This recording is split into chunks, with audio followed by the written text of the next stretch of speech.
Balloons. I love them, my mother fears them, and the NES reveres them.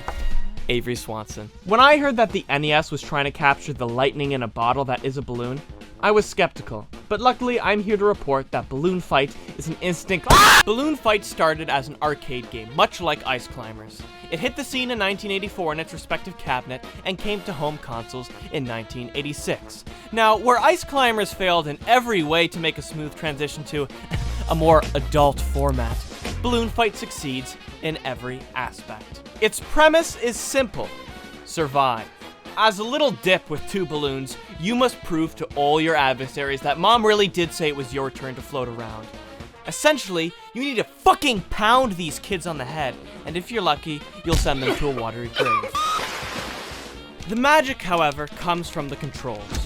Where Ice Climbers is slippery and just... You're teasing me! Balloon Fight is slick. It's very floaty as to simulate, floating on a balloon, but it's just responsive and feels good.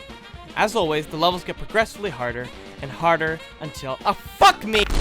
No more saying cuss words, guys! As you progress further in the stages, you're slowly introduced to more elements that can make up a Balloon Fight level. My favorite is what I call the James Dean Cloud, which really could benefit from a seizure warning before it ejaculates a lightning ball.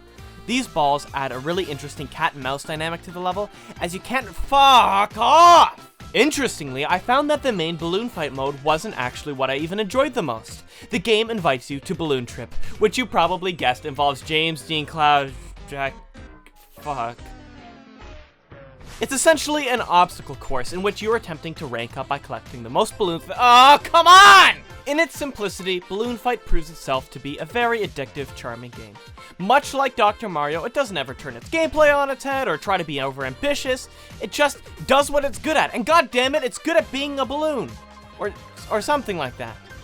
Avery Swanson.